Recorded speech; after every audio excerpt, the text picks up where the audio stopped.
Today, the single most serious economic problem we face is getting people back to work. Since the moment the American people entrusted us with the majority, our focus has been on job creation. Unemployment is above 9%. America needs jobs. We all know it. And the Republicans know it too. So they made it their rallying cry during the 2010 campaign. We are determined to fight for the future of the American people, to create jobs. Where are the jobs? Where are the jobs? Americans are still asking the question, where are the jobs? But then they got elected and they changed their tune. Everybody goes to clinics, to hospitals, to doctors, and so on. Some people go to Planned Parenthood. But you don't have to go to Planned Parenthood to get your cholesterol or your blood pressure checked. If you want an abortion, you go to Planned Parenthood, and that's well over 90% of what Planned Parenthood does. You know, I had really planned to speak about something else, but the gentleman from New Jersey has just put my stomach in knots. Because I'm one of those women he spoke about just now. With a government shutdown looming not weeks away or days away, but hours away, why are we talking about whether women can keep getting something as simple and non-controversial as a cancer screening? Then there are those controversial policy riders that have nothing to do with spending.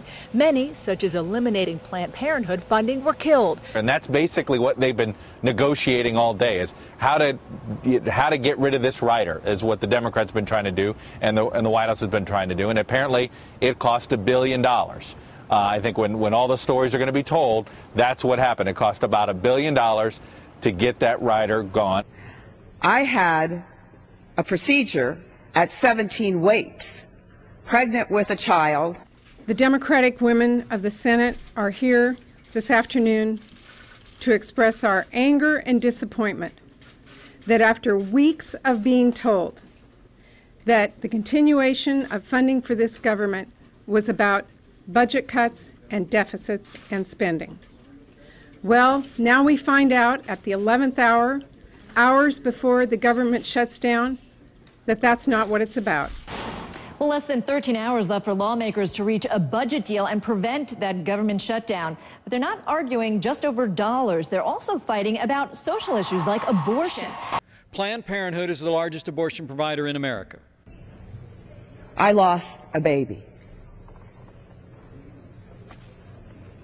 But for you to stand on this floor and to suggest, as you have, that somehow this is a procedure that is either welcomed or done cavalierly or done without any thought is preposterous. We are joined by Cecile Richards, president of Planned Parenthood Federation of America. You're here from Washington. Thank you so much. First of all, I want you to set the record straight. John Kyle on the floor just said that 90% of funding that goes to Planned Parenthood goes to fund abortions. Is that correct? This is such a misstatement, and I think it's really important that the American people know. The reason the federal government is going to shut down in 2 hours and 48 minutes is because of Planned Parenthood. Title 10 of the Public Health Service Act provides funding for thousands of health centers, including Planned Parenthoods around the country. Even though one of the things that Planned Parenthood does is provide abortions, it's about 3% of what they do, the federal government does not provide funding for abortions. That is illegal, explicitly. It has been for years.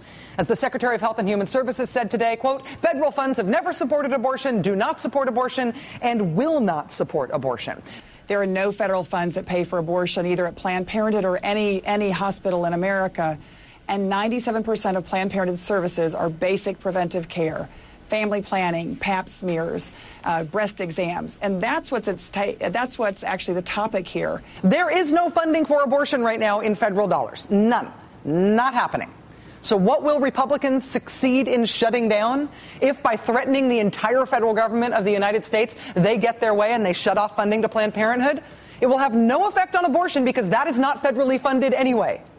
It's simply incredible that we're talking about shutting down the federal government over the issue of whether Planned Parenthood can continue to serve 3 million women who come to our health centers every year for basic preventive care. What will it have an effect on? It will only have an effect on the other things Planned Parenthood does, which do get federal support. Stuff like mammograms, pap smears, sexually transmitted disease screening, contraception. That's what Planned Parenthoods do with their federal money. Again, not abortion. So make no mistake about this. This is not a budget impasse on fiscal issues. This is about those who won't budge unless their extreme social agenda gets jammed through Congress. Yeah, you cut, but now what we want you to do before we sign on and prevent a government shutdown is we want you to stop the District of Columbia from using their own money for pregnancy prevention and for abortions. We are heading to a shutdown not because of a debate over money, not because of a debate over cuts, but because the Republicans continue to want to push a radical agenda against women. To think that we are here tonight debating this issue when the American people, if they are listening, are scratching their heads and wondering, what does this have to do with me getting a job? I've never seen anything like this in my life. And actually reading the New York Times cover story this Sunday, to me, said it all. When you see the Speaker of the House, the third most powerful man in America, literally phoning the president, the head of the free world, and we're on the verge of shutting down the federal government over whether or not Planned Parenthood can continue to provide pap smears to women. Republicans are now, unfortunately, playing pure politics with the budget.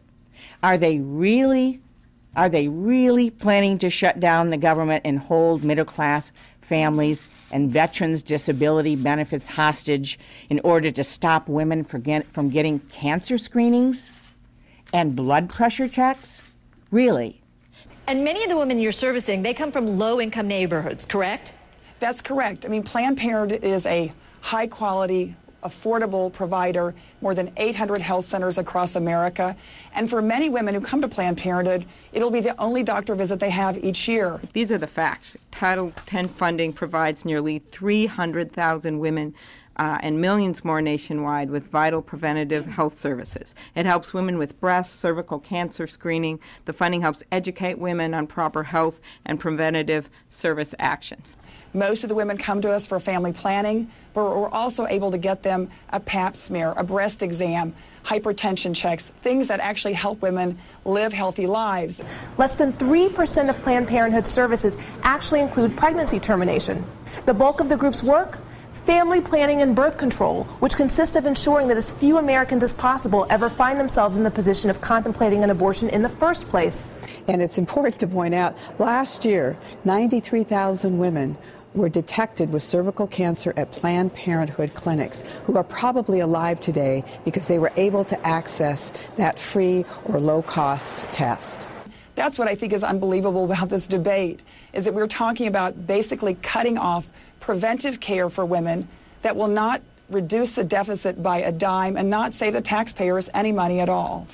What they are willing to shut the government down over is the much talked about provision that would defund Planned Parenthood and other family health clinics, which is exactly $317 million, which is less than 1% of what the federal government will spend in this fiscal year. How much less than 1%? It is exactly 0.08 of a percent.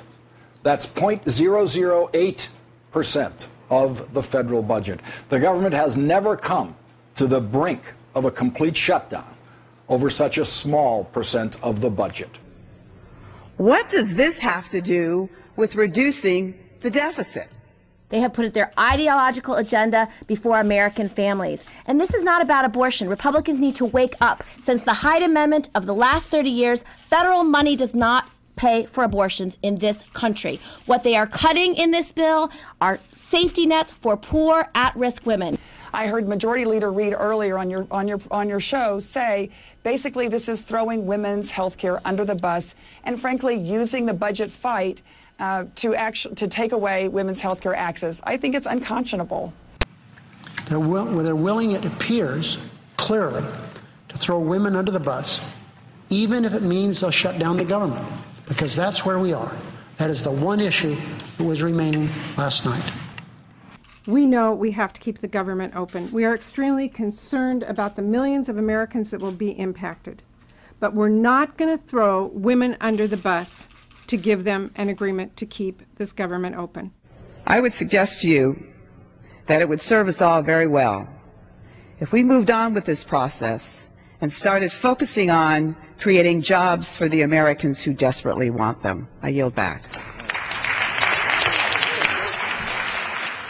Since the moment the American people entrusted us with the majority, our focus has been on job creation. We admittedly walked away from Congress for the last couple of weeks to cover what's been happening in Egypt. The last thing we led with before going into full-blown Egypt coverage was how Republicans were randomly focusing on abortion instead of on jobs. Hi, I'm Eric Cantor from the 7th District of Virginia and the Majority Leader for the 112th Congress. From the start, I think you'll see that our actions will define us.